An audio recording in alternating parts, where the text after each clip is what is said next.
Hi and welcome to Studio SN. My name is Sara Naumann and today we're going to combine dilution sprays with heat embossing. Heat embossing acts as a resist, so it's perfect to use with a spray like dilutions. And I use this technique to get a kind of a double effect on this card.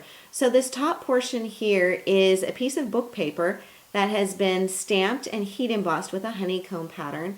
And then this bottom section down here is actually a piece of cardstock that I used to blot away excess spray from my top portion. So it's a super easy technique and it gives you two really cool papers to work with.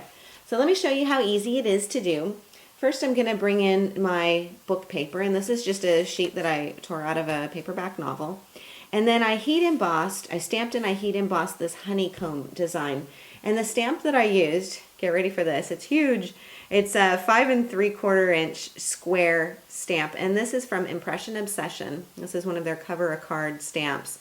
And I use the Mega Mount acrylic block to stamp it with, and this tends to make it a lot easier to get a perfect impression. And I have to say, for those of you who've used really big background stamps in the past, sometimes with less than perfect results, and I'm one of those people, these ones work beautifully. I have never had a bad impression from these stamps. So it's either the stamp or it's the block or it's the combination of both, but it's kind of a foolproof effect for me, which is great. So I inked that up with my embossing ink, and I use the Watermark Resist ink pad. This can be used for watermark resist techniques. It can also be used as an embossing ink, and it's clear. So I just ink up my stamp with this. And then I also use clear detail embossing powder. So this is from Stampendous, Detail Clear Transparent. So this is clear and this is clear. And then this is the effect that I get on my paper. So you can see it, you can see that from the shine on there too.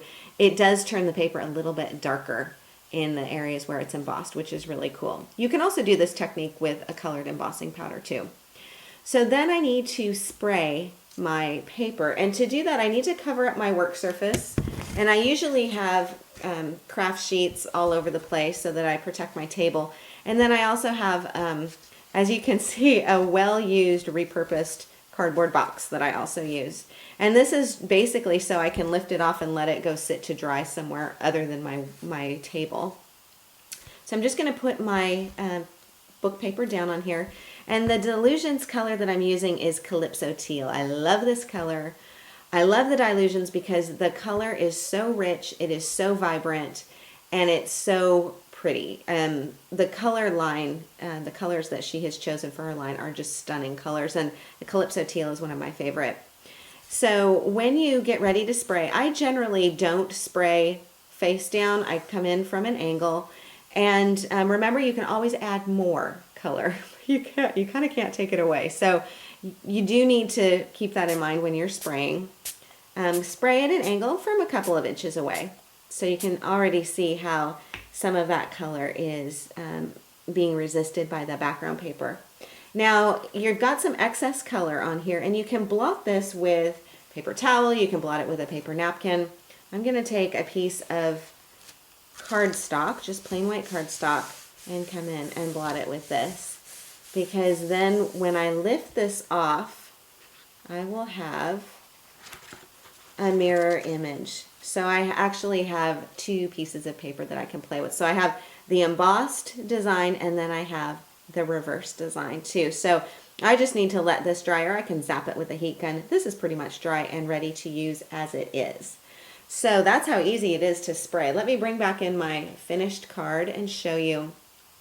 I use the majority of that book paper up here on the top, and then just a little strip of the blotting paper at the bottom. And since I have two full sheets of each, I could then do another card with the reverse proportion. So this section would be bigger and this section would be smaller. You can do that too.